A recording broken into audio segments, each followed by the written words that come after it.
ॐ अज्ञानुतिरन्धस्य ज्ञानाञ्जनशलाकया चक्षुरुन्मिलितं येन तस्मै श्रीगुरुवे नमः। श्रीचैतन्यमनोभीष्टं स्थापितं येन भूतले स्वयं रूप कदा मह्यं ददाति स्वपदान्तिकं। वन्देऽहं श्रीगुरू श्रीयुतापदकमलं श्रीगुरुं वैष्णवांश श्रीरूपं साग्रजातं सहनारघुनाथान्वितं तं सजीवं साद्वैतं सावधूतं परिजनसहितं कृष्णचैतन्यदेवं श्रीराधाकृष्णपादां सगणललिता श्रीविशाखान्वितं च। हे कृष्ण करुणा सिन्धु दीनबन्धु जगत्पते गोपेश गोपिकान्त राधाकान्त नमस्ते। तप्तकाञ्चन गौराङ्गी राधे राधे वृन्दावनेश्वरी वृन्दावनेश्वरि कृपानुसुते कृपानुसुते देवी प्रणमामि प्रणमामि हरिप्रिये। हरिप्रिये। हरे कृष्ण वाञ्छाकल्पतरुभ्यश्च कृपा सिन्धुभ्य एव च पतितानां पावनेभ्यो वैष्णवेभ्यो नमो नमः। जय श्री कृष्ण चैतन्य प्रभु नित्यानंद श्री अद्वैत गदाधर श्रीवासादि गौर भक्तवृंद। हरे Krishna Krishna Krishna Hare Hare Hare Ram Ram Ram Hare Hare. So, uh, we are in chapter number 2 and in verse number 42 and 43. So, we just saw in last verses where Vyavasayatmika Buddhi was discussed in verse number 41. And so, we should be Krishna consciousness. And then from verse number 42, uh, there is about how people worship different demigods and they desire to go to Swarga and all. So it is discussed how they are less intelligent. So we'll discuss this in length, and we should understand this with proper understanding. Otherwise, we'll do offenses. So let us understand these verses with the proper perspective. So let's take verse number 42 and 43. यामिमां पुष्पितां वाचं प्रवदन्ति अविपश्चिता वेदवादारथा पार्था ज्ञानदस्थितिवादिना कामात्मना स्वर्गपरा जन्मकर्म फलप्रदां क्रियाविशेषा बहुलां भोगेश्वर्या गतिं प्रति. So here yamimam, all this pushpitam, flowery, vacham, words, pravadanti say avipaschita, man with a pure fund of knowledge, Veda Vadarata, supposed followers of the Vedas, Partha, O son of Pritha, na never, anyat, anything else, asti there is, iti thus, Vadina, the advocates Kama Atmana, desires of sense gratification, Swarga Para, aiming to achieve heavenly planets, Jadma Karma Phala Pradam, resulting in good birth and other fruitive reactions, Kriya Vishesha, pompous ceremonies, Bahulam, various Bhoga, incense enjoyment, Aishwarya and opulence, Gati, progress, Prati towards. Transition. Men of small knowledge are very much attached to the flowery words of the Vedas, which recommend various fruitive activities for elevation to heavenly planets, resultant in good birth, power, and so forth. Being desires of sense gratification and opulent life, they say that there is nothing more than this. So, it is done that man of small knowledge or poor fond of knowledge. So, what happens is this means when we don't have knowledge, then we are attracted to different words of Vedas. Like we want to go to heavenly planets, we want good worth, both power and so forth. And this is not good for spiritual life because we have very limited time and energy, and our time and energy, if we spend in all these things, then we'll not be able to go back to it. And therefore, for us, we may consider this is not a very good sign. But for person who are atheistic, who don't believe in God, who just want some basic needs and all, for them, it's very good to actually worship demigods. at least they are on the Vedic path, they are on the good path. Otherwise, what will happen is whatever they want, they will acquire by wrong means, which is very dangerous. So, therefore, there is another verse which is in 17th chapter. We'll see that verse also. So 17.4 is written, Yajante Satvikam Devam. So men in the mode of goodness worship the demigods. So the people who are worshipping the demigods are actually on the mode of goodness, so which is a very high level. So we should not take only one side. We should understand this very nicely. That actually the persons who are worshipping demigods are actually in the mode of goodness, and they want what they want, but in a Vedic or dharmic way. Like they want to go to Swarga, they want good power and all. They want actually to do in a dharmic way. But because they don't have more knowledge, their knowledge is limited to the Vedas and the flowering Vedas. They do not understand that the main goal is to get out of this birth and death cycle, and that is to go back to Godhead. And there are different means for that. And therefore, here they are considered as men of poor fund of knowledge. And therefore, this applies only for devotees who want to go to back to Godhead. For them, we understand that if the goal is by going back to Godhead, then we should not be attracted to the flowery words of Vedas. If the goal is not to go back to Godhead, then even the flowery words of Vedas make sense. So, purport, people in general are not very intelligent, and due to their ignorance, they are most attached to the fruitive activities recommended in the Karma Kand portions of the Vedas. So, uh, because they are ignorant, they are attached to these fruitive activities, and this is recommended in the Karma Kand Vedas. So, Vedas only recommend this. So, there is nothing wrong in this, and these are bona fide books, and we should respect these books also and respect such persons who are who want to actually get what they want by good means. But we don't follow this because our goal is different. Our goal is going to back to God. They do not want anything more than sense gratification proposals for enjoying life in heaven, where wine and women are available in material opulence very common. So, what they want is they want to enjoy, and therefore they want to go to heaven.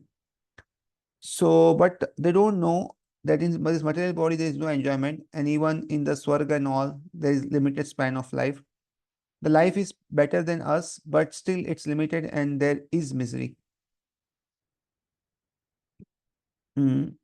In the Vedas, many sacrifices are recommended for the elevation to heavenly planets, especially the Jyotishtoma sacrifice. In fact, it is stated that anyone desiring elevation to heavenly planets must perform these sacrifices, and men with a poor fund of knowledge think that this is the whole purpose of Vedic wisdom.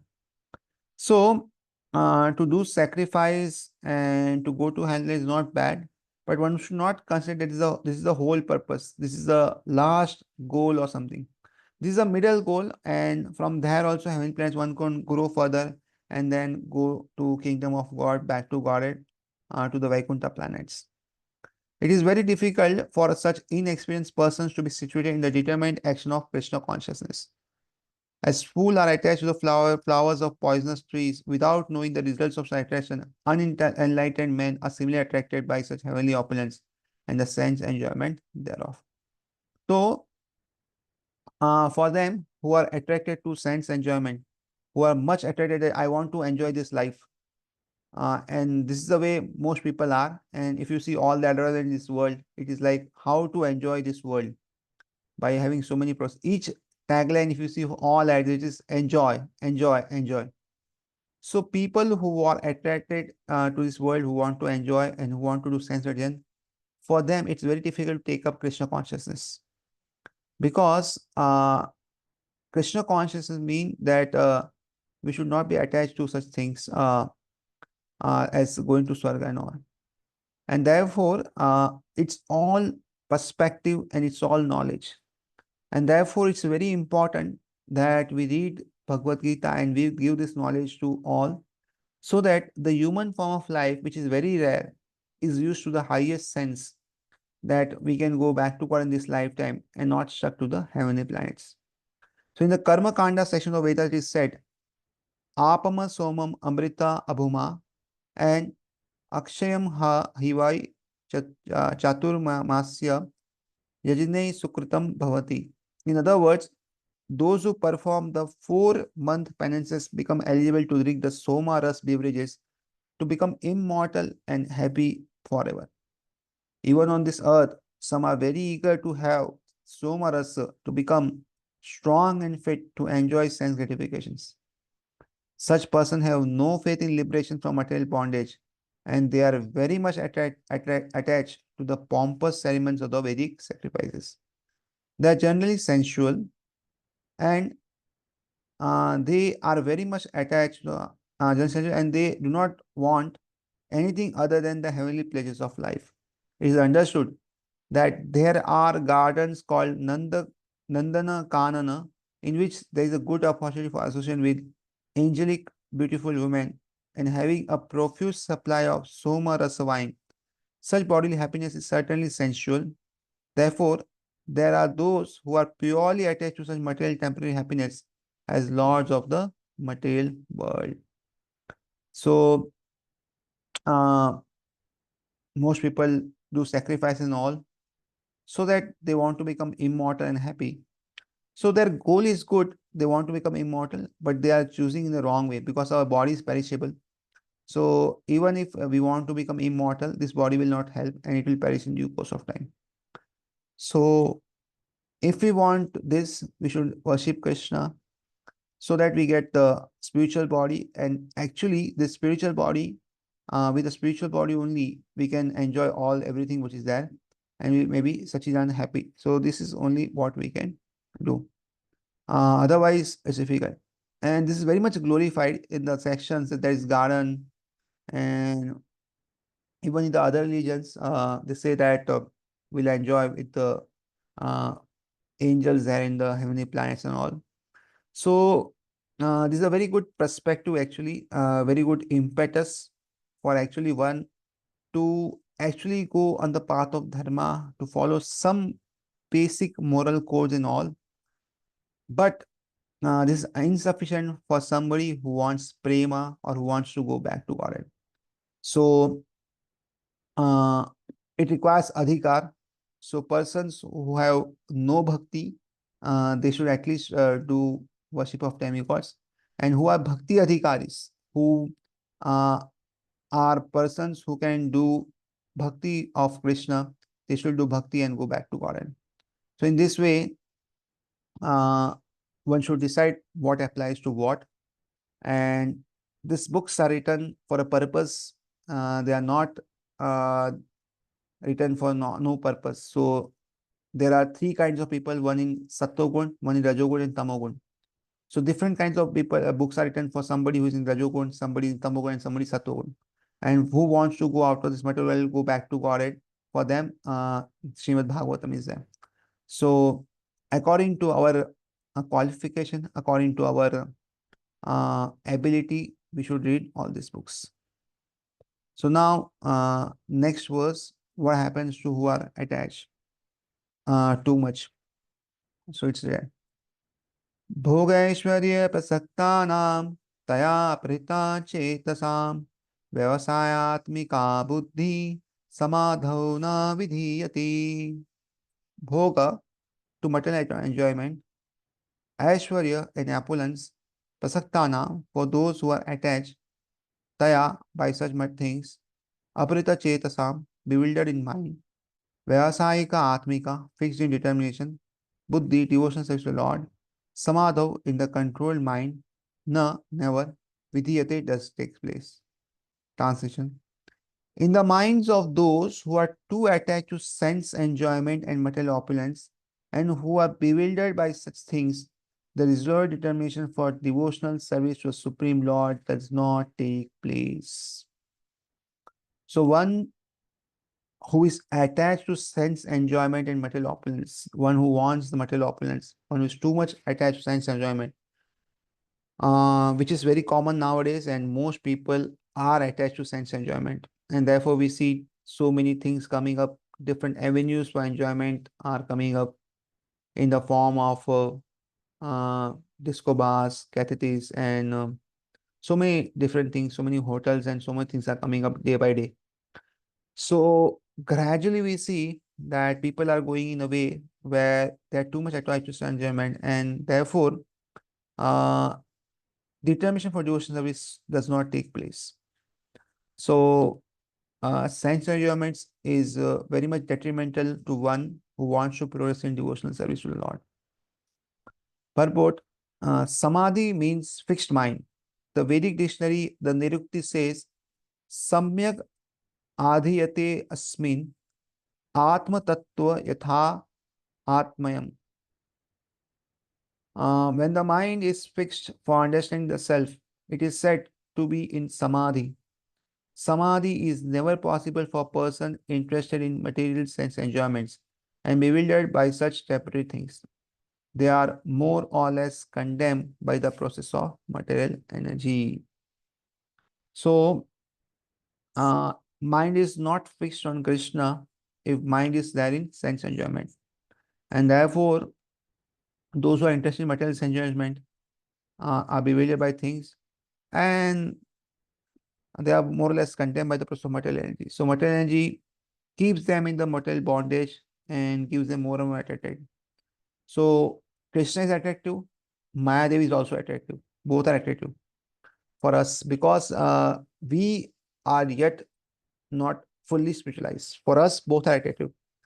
And who will attract us most will determine how we are attached to them. So, if we are attached to sense enjoyment, then Maya will attach us more. If I attach to bhakti, then Krishna will attach us more. So, every point in our devotional service, there is a constant tug of war between material enjoyment and spiritual enjoyment. So, we need to decide and go forward. Then, how they are bound by the three modes is been discussed here. And here, Krishna is advising Arjuna to go beyond these three modes of material nature. So let's read this verse. Taigunya Vishaya Veda Nistraigunyo Bhavajuna Nidvando Nitya Sattvasto Niryoga Shema Atmavan. Trigunya pertain to the three modes of material nature. Vishaya on the subject matter. Veda, Vedic literatures. Nistraigunya transcendental to three modes of material nature. Bhava, be. Arjuna, O Arjuna. Nidvanda, without duality. Nitya Sattvastha, in the pure state of spiritualization. Niryoga Shema, free from ideas of gain and protection. Atmavan, established in the self. Translation: The Vedas deal mainly with the subject of the three modes of material nature. O Arjuna, become transcendental to these three modes. Be free from all dualities and from all anxieties for gain and safety, and be established in the self. So, these Vedas, it deals with the three modes of material nature, that is Sattvagun, Rajogun, and Tamogun. And because they deal with these matters, the books are written in a way which apply to people of these different modes. And therefore, Krishna is advising here Arjuna become transcendental to these modes. That is, uh, come above the three modes, and then if you come out, then you'll be free from dualities of all anxiety for gain, safety, and be established in the self. So, actually, gradually, from wherever we are, from the modes, we need to come to the mode of goodness, and from there, we need to go the mode of Shuddha Sattva. In this way, we should deal, because here also, if we see, Krishna is advising Arjuna to transcend these three modes. So, if you want to go to back to order, we need to transcend these modes. But first, we need to come to Sattva Gun, and then we can transcend these modes. We cannot directly jump from Rajogun to Shuddha Sattva and all. It's not organic, and very, very rare if somebody can directly go to Shuddha Sattva. Purport: All material activities involve action and reaction, the three modes of material nature. They are meant for fruitive results, which cause bondage in the material world. The Vedas deal mostly with fruitive actions to gradually elevate the general public from the field of sense satisfaction to the position of transcendental plane. So, what are activities that involve your action and reactions are there in these three modes of material nature. And they are meant for some fruitive results. And these results cause bondage in this material world. So, we have more bond and bond in this world. So, what does this Vedas do? So, suppose somebody wants to enjoy good food. So, what will Vedas say? Okay, you want to enjoy, so enjoy in this way. So there will be some austerity there in that which will cause some purification. And in this way, the work will go. And because there is some austerity, there will be some purification going on along with the enjoyment. So one will enjoy, but at the same time, there is little purification going on. And this way, one will gradually elevate. So suppose somebody is a Brahmana. So it will be Brahmana, you can enjoy whatever you like. But you also have to do some patana, patana, some sacrifice and all. So what will happen is you can enjoy your family life and everything, but because of this yajana, what happens? There is some mantras chanted. You need to be pure. You need to take bath. You need to do apply some ingredients and all. So your money, your energy, and all something is actually dedicated for the Lord. In this way, there is a gradual purification, and it is a gradual way of elevation on this material world. Arjuna, as a student and friend of Lord Krishna, is advised to raise himself to the transcendent position of the Vedanta philosophy, where in the beginning there is Brahma Jignasa or questions on the supreme transcendence. So Arjuna is advised here that you come to transcendent position. So you understand who am I, who is Lord, and what is the relations. All questions one should have. All the living entities who are in material world are struggling very hard for existence. So, to live in this material world is not so easy. We need to struggle every day. We are struggling for food, we are struggling for breath, we are struggling for water. Everything is a struggle actually. And we are working very hard day and night for earning some money to buy all these things. And therefore, it's always struggle. For them, the Lord, after creation of the material world, gave the Vedic wisdom advising how to live and get rid of material entanglement. So, for this, Lord, what he told that, okay, you have trouble. So, read these literatures and follow so that you can get rid of this material entanglement. When the activities for sense gratification, namely the Karma Kanda chapter, are finished, then the chance for spiritual realization is offered in the form of Upanishads, which are the part of different Vedas. As the Bhagavad Gita is a part of fifth Veda, namely the Bhagavad. The Upanishads mark the beginning of transcendental life. So, what has happened is when the activities of sense gratification are done, which are there in the Karma Kanda chapter. So, Karma Kanda chapter basically refers that if you do this, you will get this result, you will do this result. So, these are all activities, some daily activities, some periodic activities like Tri Sandhya Vandanam, you do your Gayatri 3 times a day. Then sometimes yearly, some you do some Shraddha, and some other Kamya Karma, so that you want a Putra, so you do some Yajna, so that you can get a son. You want a good kingdom, so you do some Yajna, Rajsuya Yajna, or Ashwamedh Yajna or something you do, so that you get all these things. So these are all these different advice given in the Karma chapter and all. And then what happens is gradually one is gets an opportunity for spiritualization, and these Upanishads are there, in which some instruction are given, and which are different parts of Vedas also. And we see Bhagavad Gita also here, in which there is some more further wisdom is given. And this marks the beginning of transcendental life. So from this, one may start is the beginning of transcendental life. So as long as the material body exists, there are actions and reactions in the material modes. So till the time we have this body, we'll work in some modes, maybe goodness, passion, or ignorance. And whatever we do, there's some action, there's some reaction will come. So one has to learn to tolerate in the face of dualities such as happiness and distress, cold and warmth. And by tolerating such dualities, become free from anxieties regarding gain and loss. This transcendental position is achieved in full Krishna consciousness when one is fully dependent on the goodwill of Krishna.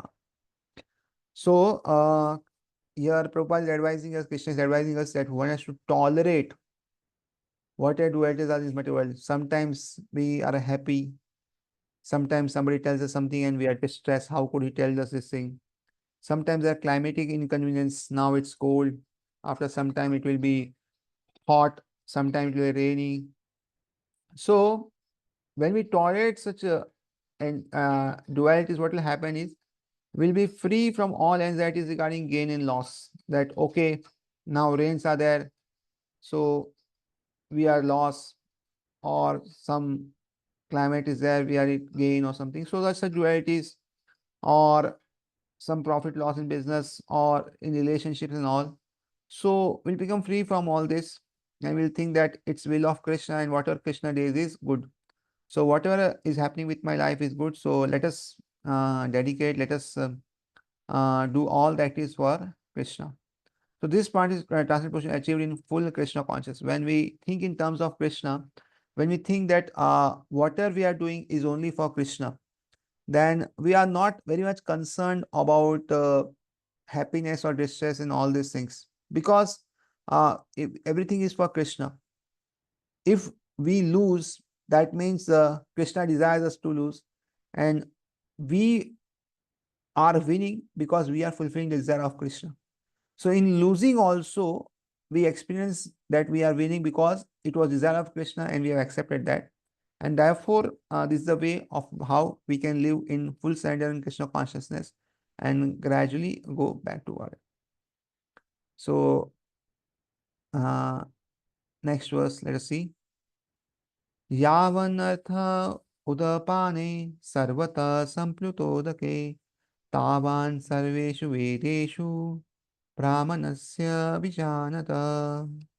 Yavan, all that, artha is meant, udapane, in a well of water, sarvata, in all respects, udake, samluta udake, in the great reservoir of water, tavan, similarly, sarveshu, in all, vedeshu, Vedic literatures, brahmanasya, of the man who knows the supreme Brahman, vijanata, who is in complete knowledge. Translation. All purposes served by a small well can at once be served by a great reservoir of water. Similarly, all purpose of Vedas can be served by one who knows the purpose behind it. So, very good example is given. Suppose there is a well and we draw water from the well. So, this water can be used in so many purposes like drinking, washing clothes, washing utensils, and so many things. But the same purpose is fulfilled when there is a great reservoir of water, there is a river going on and all. So, that means there is no need of this well if there is a great reservoir of water.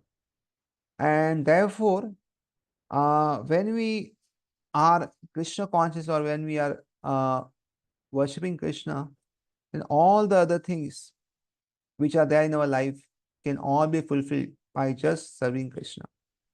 Because it's a great reservoir of water which also has the water contained in the well. So it is so much times greater than the water contained well. And therefore, when we become Krishna consciousness, that means we will be able to fulfill the desires of all, will be able to satisfy all the demigods and everybody. Purport: the rituals and sacrifice mentioned in the Karma Kanda division of Vedic literature are meant to encourage gradual development of self-realization. So whatever the in the Karma Kanda divisions of Vedic literature are meant to encourage gradually. So nothing is whimsical there, and we should not condemn in what is in Vedas. But we do not follow because it's a gradual purification, it's a gradual way. It's like if a building is of 100 floors, you can either go by staircase or you can go by lift. So Vedas, if you go through Vedas, it is like gradually you go by staircase one after another and you are gradually purified and then you go back to work. But lift is like Bhakti Marg, and when you sit, you can at least go in a faster way. So both are good, and according to the adhikar of the person and according to the choice, one can practice whatever he likes and whatever he has faith in. So we cannot actually we cannot force anybody that no, you practice bhakti. No, no, no, not this one. No, if he has not developed agyat sukriti, he has not developed the faith, how much force we do, he will not be able to practice devotional service. And therefore, we need to gradually develop agyat sukriti in them if we want them to become devotees. So, how agyat sukriti is developed? By visiting dham. When some person visiting dham, it may be for picnic or it may be for any other purpose or it may be just visit. But gradually, what happens is the sukriti of the dham comes in, and gradually, after going 3, 4, 5, or maybe more times, one gradually develops devotional service. Then, by eating prasadam and all, by taking darshan of the deities, by associating with pure devotees and all, gradually one can take up devotional service. So, therefore, we encourage everybody, whatever they are doing, please continue. And there should not be a sudden that we shift them from here to there. No, it will happen gradually. And we should give them sufficient time and also opportunity. If they want, they can shift to bhakti. Otherwise, they can continue what they are doing throughout the lifetime. There is no harm. Purport: the rituals and sacrifices mentioned in the Karma Kand division of the Vedic literature are meant to encourage gradual development of self-realization. And the purpose of self-realization is clearly stated in the 15th chapter of Bhagavad Gita, 15:15. The purpose of studying the Vedas is to know Lord Krishna, the primal cause of everything. So, self-realization means understanding Krishna and one's eternal relationship with Him.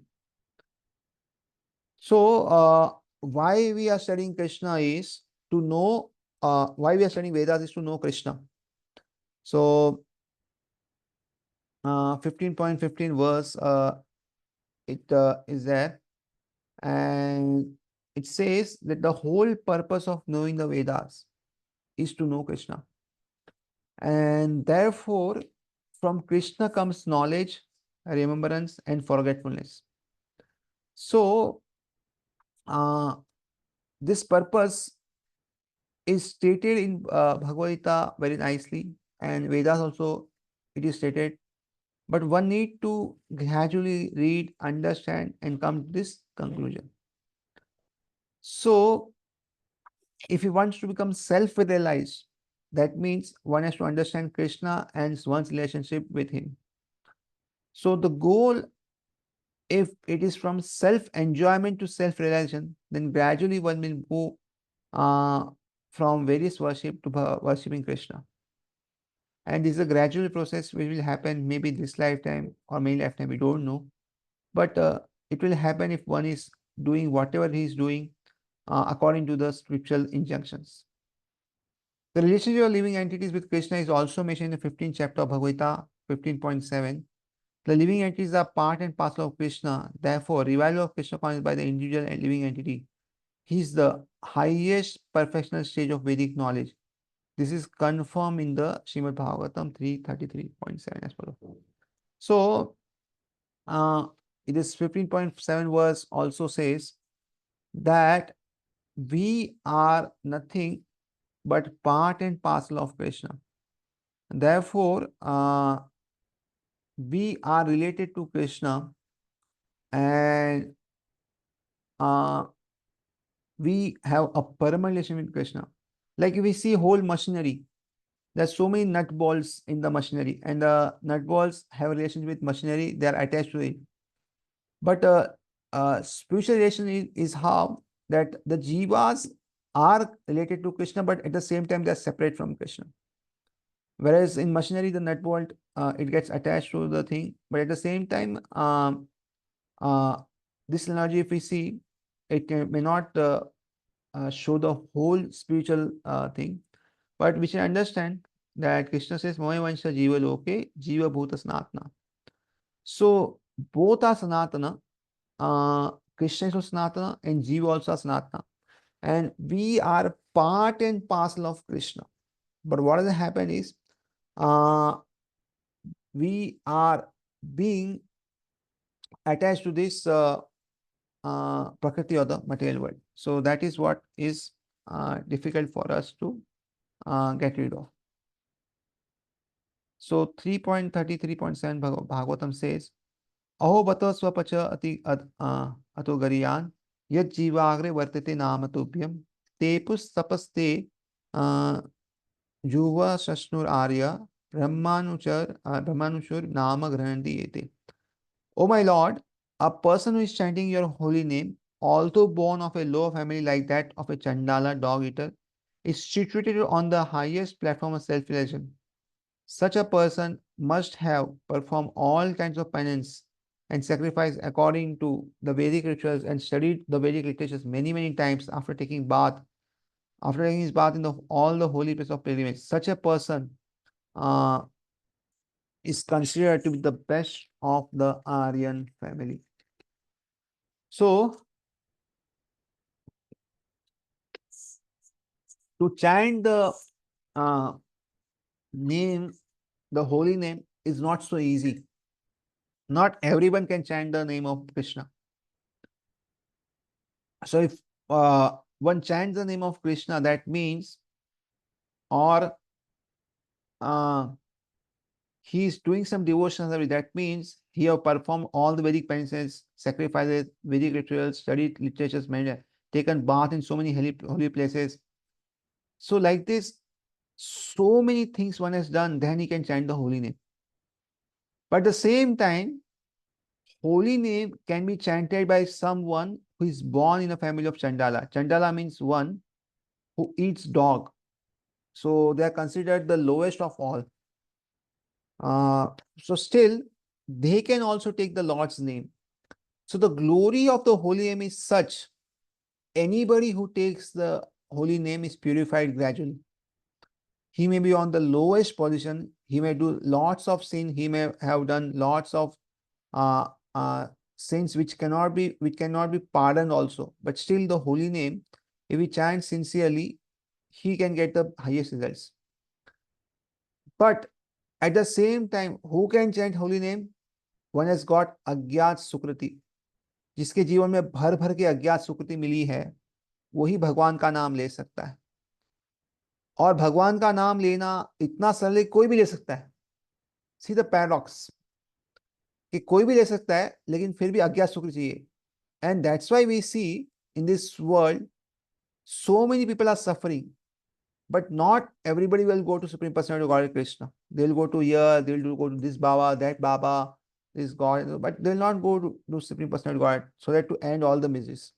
Because they have not developed such faith, such agyat sukriti, and it requires intervention of a devotee. And therefore, it's very important for us to practice our devotion service.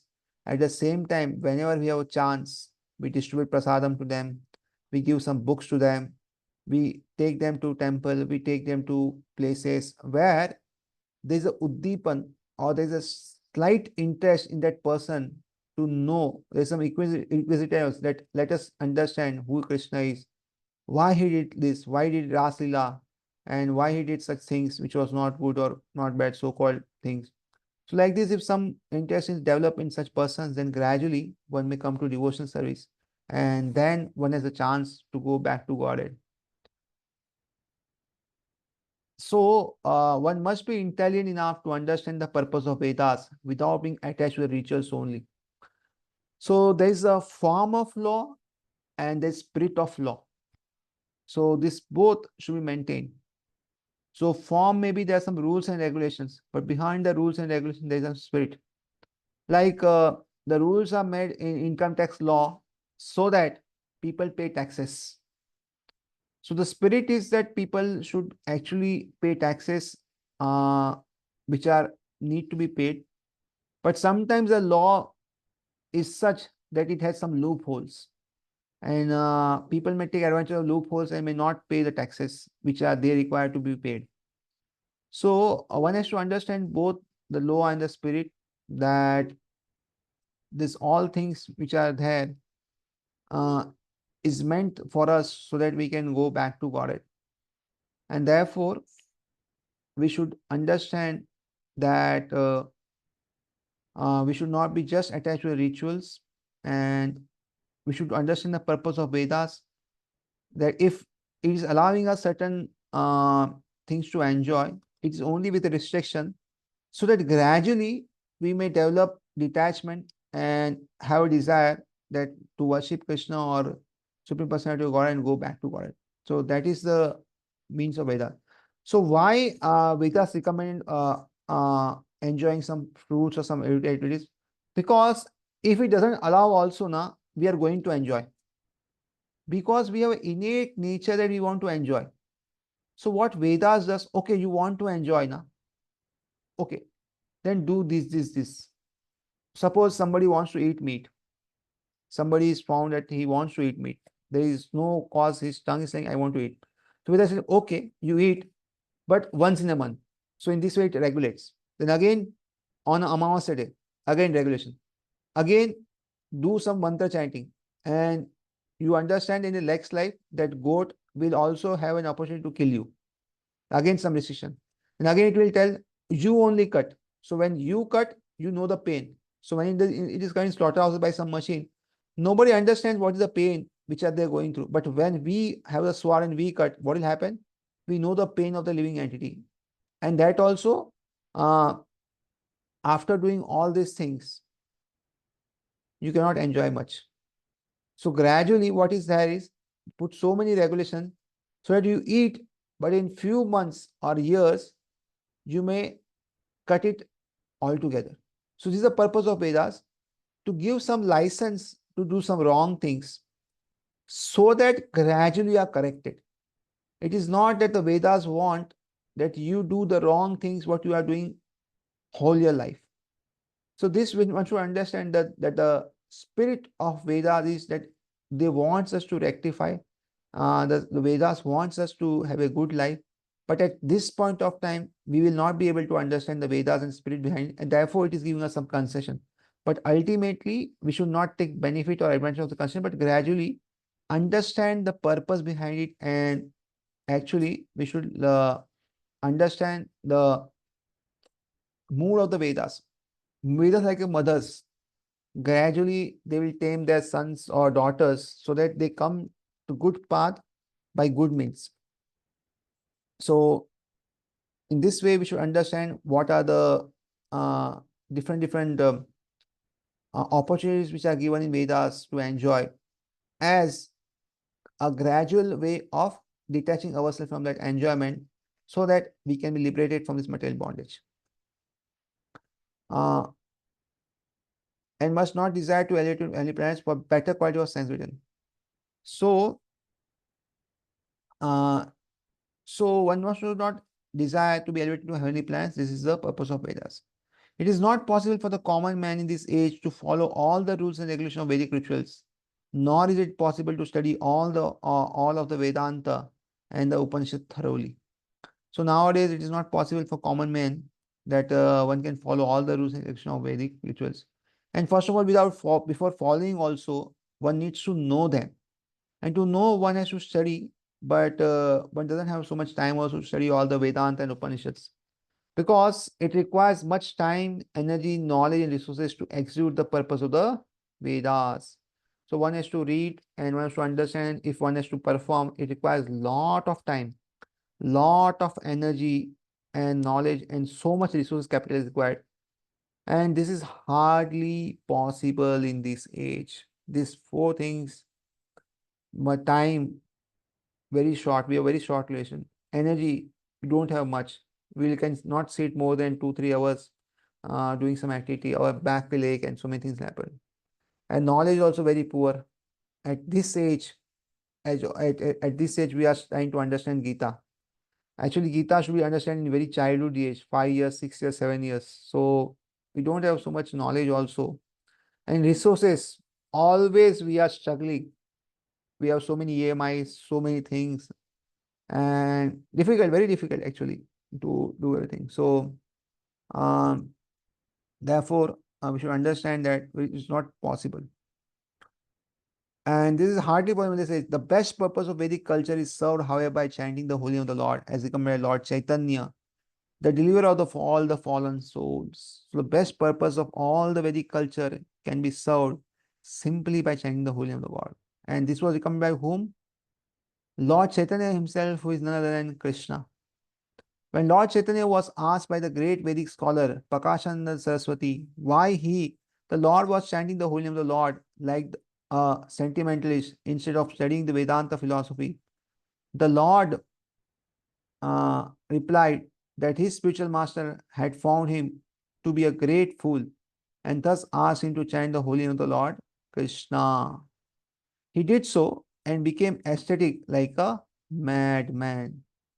So we know this famous episode comes where Prakashananda Saraswati is the head of a school of Mayavad, and all his disciples and all are condemning Chaitanya Mahaprabhu because he's dancing, chanting, and all, but not studying the Vedant, the books and all.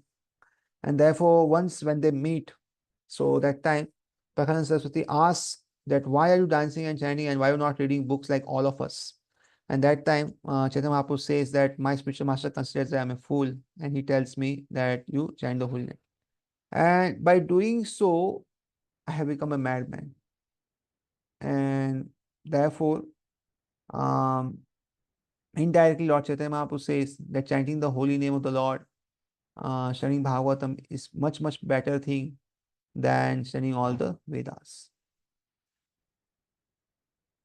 In this age of Kali, most of the population is foolish and not adequately educated to understand Vedanta philosophy. So when it says that most of education is foolish, means we don't have so much intense actually to understand and educate about Vedanta philosophy. See, to read Sanskrit is not so easy. We don't know how to read Sanskrit. And to if we can read also to understand the whole context or the whole Sanskrit, the why it is written, why it's not so easy. And if we have time also, we don't have access to all the resources. We don't have so much books also. And therefore, the best purpose of Vedanta philosophy is served by inoffensively chanting the holy name of the Lord. So we need to chant the holy name, but also inoffensively. There should be no offenses in chanting of the holy name of the Lord. Then we get results. Vedanta is the last word in the Vedic wisdom, and the author of and the knower of Vedanta philosophy is Lord Krishna. The highest when the then the highest Vedantist is a great soul who takes pleasure in chanting the holy name of the Lord. This is the ultimate purpose of all Vedic mysticism. So when we chant the name, holy name inoffensively, we get results fast. And the knower of Vedanta philosophy is Lord Krishna.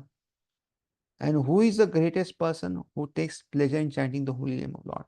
So chanting the holy name of the Lord is the highest purpose, is the highest gain, is the highest achievement one can have in this life. And one who has taste for chanting the holy name of Lord should be considered the greatest. He may not have opulence, he may not have money and all, but he is truly, truly, truly having the fortune of the whole world. Because by chanting the holy name of the Lord, he will soon be liberated from this material world and go back to God, where each step is dancing, each word which is spoken is singing, where the walls are made of jewels, all the different types of corals and madhurya and all, what type of gels, I don't know, but so many jewels, and there is no dust, there is no need of cleaning, where everything is eternally fresh. Nobody grows old, there is no white hair, everybody is young, there is no need to work, everybody has his own airplane to roam, and one constantly does their leelas only. Different leelas, one pastimes and all. One just goes and enters in different pastimes. And there are millions and millions and billions and trillions of servants of Krishna doing so many things. And serving Krishna, one enjoys. Like an example given of a driver on the car. When the driver is driving the car for the boss, he is also enjoying the AC free of cost. So like this, when a cook is making some dishes for the his main master, then some remedies he also gets for free. So he is also eating the same the prasadam which is made for the boss with the same ghee and oil, without having working hard like the boss to earn money and do all the things. So like this, we also, when we serve Krishna, we also enjoy to the highest extent. And therefore, whenever we have chance, whenever there's a time gap, we should chant Hare Krishna, Krishna Krishna, Hare Hare, Hare Ram, Ram Ram, Hare Hare, and make our life successful. So let's take verse number 47. Uh, right to do your duty, but not right to the fruits of the work done or results. So very famous shloka, uh, quoted so many times, but not so much understood by so many people. So let us see this verse and understand it the way Prabhupada speaks. कर्माणि एवाधिकारस्ते मा फलेषु कदाचन मा कर्मफलहेतुर्भुर्मा ते सङ्गस्त्वकर्मणि.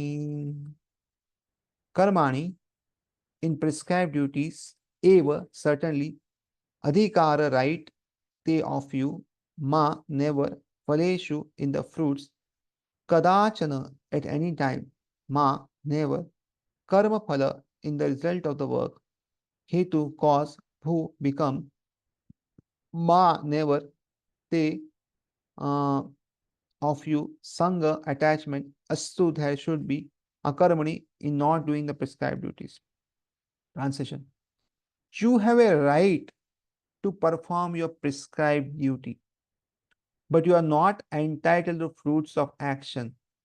Never consider yourself the cause of the results of your activities and never be attached to not doing your duty. See, in one verse, so many combination of things to be done. This is how Krishna does things. So Krishna is saying you have right what to perform your duty. So to do our duty, our job is a matter of right. Not everybody has it. And it should be prescribed also. We cannot do whatever we like. It should be prescribed that this is what you need to do and we have right to run. But you're not entitled to the fruits of the action. So after doing our work, we are not entitled to the fruits. It doesn't mean that we'll have uh, if we get, it's good. If we don't get, it's okay. So we are not entitled to fruits. And anyways, in this life also we see we do so many things. Sometimes we get good results, sometimes not, and sometimes there are bad results also. So not every time we get good results. Like some investment is made by us. Sometimes it gives good returns, 20-30% returns, 40% return. Sometimes no result. Only our money comes back. And sometimes there are losses also. And nothing is in our hand. We can just invest. After investment, what happens is not in our hand. Suppose we invest in very good company. And some time back, we saw that Lehman Brothers, very good and reputed company, collapsed. So many people lost their money. So anyways, if we see, we are not entitled to the fruits of action. But at the same time, if one gets good results, so after working, after investment, if one gets double the money in 1 year, then we should not consider ourselves the results of our activities. That, oh, we invested at the right time or no. We are not the cause of results. There are so many other causes for results. We are just one of the cause. There are other causes also. So we should consider this and never be attached to not doing your duty. That means if I am doing the work, but results are not attached to my work, if I do so much work, still I don't get results, then why to do work? No. Do not be attached to not doing your work. Do your work, what is needed. Same time, not get attached to the results. So in one shloka, so many things are compressed, which will require so many days and months to understand this all things actually. There are three considerations here: prescribed duties, capricious work, and inaction. Prescribed duties are activities enjoyed in terms of one acquired modes of material nature. So, prescribed duties of karma uh, are enjoined to us according to what modes we are in. If we are in Sattvagun, we'll do more of the Brahminical work. If we are in a Rajogun, more of a Kshatriya work or administration job. If you are in Raju and Tamagun, more of a Vaishya, and if you are Tamagun, more of a labor work or something which requires heavy physical power. So this is how one does the work. So, and this four classes of men are there in every society. The names are different. Like we say Brahman, Kshatriya, Vaishya, and Shudra. And somebody may say that intellectual class of men, administrative class of men, the capitalists, and the workers. So these are there everywhere. Without this, no society can done, and no, none is better than others. But everybody is meant so that gradually all can elevate themselves to go back to God's spiritual world. So it's all a method, right? Spiritual elevation. So we should not consider that if somebody has been called Shudra, then he's lower, or somebody called Brahmana is higher. No, and that also should be by because of born, the birth and the gunas. Both should be there. If somebody is born in a Brahmana family but doesn't have the guna of a Brahmana, then he's not considered to be Brahmana. So we should have these things in mind. Capricious work means actions without the sanction of the authority. So capricious monk means doing things which are not prescribed in the Vedas, or wrong activities like killing somebody. These are punishable activities. If somebody does, one is punished by the law of this world. If one escapes the law of this world, one is punished by Supreme Personality of Godhead by different energies, like the material energy. So these are not sanctioned. Killing somebody, thievery, and like this, there are so many things which are not sanctioned. And inaction means not performing one prescribed duties. So inaction means what?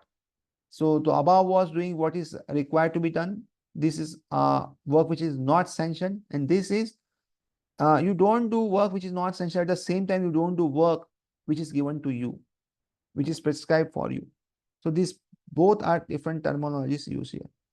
The Lord advised that Arjuna not be inactive, but that he perform his prescribed duty without being attached to the result. So Lord advised that do not be inactive. You are saying do not fight. You say no fight. So don't be inactive. Take part in the fight, but don't be attached to the results of fight. Whatever the results come, maybe you are victorious, then you will rule this kingdom. And if you lose, by chance you lose your life, then where you'll go? In the spirit, the Swarga Loka. So where is the loss for you? So don't be attached to result. Result is good for you both the ways. You just do your work. The Lord advises not to be not be inactive, but perform its prescribed duty without being attached to the result. One who is attached to the result of this work is the cause of the action. Thus, he is an enjoyer, sufferer of the result of such action. So one who thinks that because of me, such results has come, what will happen is he will become the cause of action. In this way, one has to enjoy or suffer the result of his action, and one is bound is material world. See, what happens when one thinks that he is a doer? So then he has to suffer the good or the bad things, the bad karma or the good karma. And what happens gradually is he is then attached to it, and one has to suffer it perpetually. But our goal is going back to Godhead. If one wants to go back to Godhead, then one does work for Krishna. And if one does work for Krishna, he's not attached to anything, any work or something, and he does work according to what the course of conduct are. So therefore, he is not the enjoyer or sufferer of the result of such action. As far as the duties are concerned, prescribed duties are concerned, they can be fitted into three subdivisions, namely routine work, emergency work, and desired activities. So again, in karma, we also saw there are three types of karma. One is uh, prescribed duties, another is capricious or work which is not prescribed, or wrong karma, and one is inaction, is akarma. So karma, akarma, and vikarma. So karma means doing prescribed duties, akarma means not doing duties, and vikarma means doing bad duties. Now in karma also there are three types of divisions, namely the routine work. So nitya karma, daily work, like Trikal Sandhya, doing your morning Gayatri, evening, afternoon Gayatri, or doing your daily routine work, going to job, anything. And there is some emergency work, like sometimes in times of emergency you need to do some work. There's some death, you need to do some work, you do some shraddha, or some periodical work which come, you cannot do your work, but you do some things. And third is desired activities. So in the life, you desire something, you want a good son, so therefore you do some activities, or you want a good wife, a good husband, good money, wealth, or something. For that, this is all kamya karma. So uh, this is all routine karma, immense karma, and kamya karma, desired activities. These three types of karma are there in karma itself. So nitya karma, naimitika karma, and kamya karma. These are the three Sanskrit words for this all things. So this comes. So routine work performance obligation in terms of scripture injunctions without desire for results is action in the mode of goodness. So if we perform our routine work as an obligation that we need to perform actually like it is said without uh, desiring the results in terms of spiritual injunctions. So it is described by the scriptures how to and when to do the work. So then what happens is the work is performed in the mode of goodness. Work with results become the cause of bondage. Therefore, such work is not auspicious. So when we work that we want such results, then what happens is it becomes the cause for our bondage. So that we will not be able to get out of this material world, and therefore such work is not auspicious. Everyone has his property right in regard to prescribed duties, but should act without attachment to the result.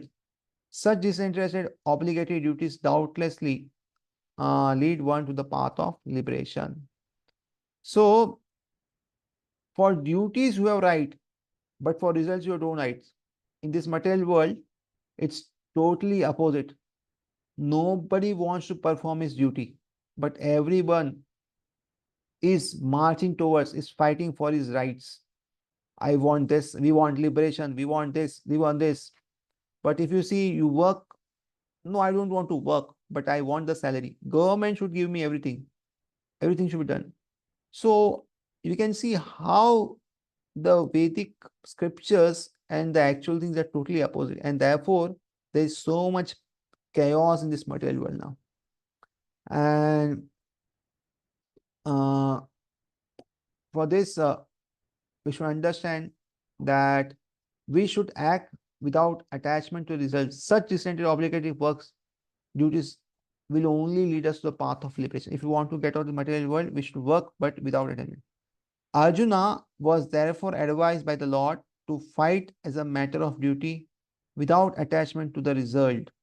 So here, Krishna is also telling to Arjuna, you fight, don't be attached to the results. See, when we get attached to results now, we cannot give our 100% to the work. This is what happens. Like somebody says, if I get this much salary only, then I will work. So if he attach to that much number of a salary only, then he will not be able to give his full effort in this. He will constantly think that, oh, I want this. And therefore, uh, it is required that one works without attachment to result. That doesn't mean that one will not get results or something and one works for free, nothing like that. But one should not be attached that, oh, this only I want or nothing less. See, because results are not guaranteed. We may get any result. So whatever we get, we should be satisfied. His non participating in the battle is another side of attachment. So not participating in the battle is also attachment. Attachment to his own thinking, attachment to what he thinks is right and all. So such attachment never leads one to the path of salvation. So such attachment, whatever we have, will not lead us to liberation or salvation. Any attachment, what is positive or negative, is the cause for bondage. And inaction is sinful. So any attachment we have, maybe it is positive, maybe it is negative. Whatever attachment we have, it is a path for a bondage, and therefore we should not be attached to anything. We should only attach to Krishna, devotees, Bhagavatam, and whatever it comes to devotion service. Others we may do in a mode of detachment. So that doesn't mean that we are not doing our duties or we just leave everything. No, we do, but without being attached. Inaction is sinful. At the same time, if you are not attached, it doesn't mean that we will not do work, because inaction is also sinful. Therefore, fighting as a matter of duty was the only auspicious path for salvation for Arjuna. Therefore, doing our work as a part of duty is the only auspicious path for us for salvation, for going back to Godhead. And this is the way we should do our work. Therefore, the whole gist of this section is uh, do your work as devotion to Krishna and do not be attached to the results. If you work in this way, gradually will be elevated and become Krishna and go back to Godhead. So this is the only auspicious thing to be done, in the only way of working. There are not other ways of working. At the same time, we should not be uh, attached to not doing our duty. And again, inauspicious work is very sinful. So we should not even think that we'll do inauspicious or not do our work. So whenever we are morose, we think that why to do so much work and all. We should get inspired from Gita, which says do your work and do not expect results. So we should not be very much aspiring for results. Whatever you may get is okay. So we'll pause for the day. Thank you very much. Hare Krishna.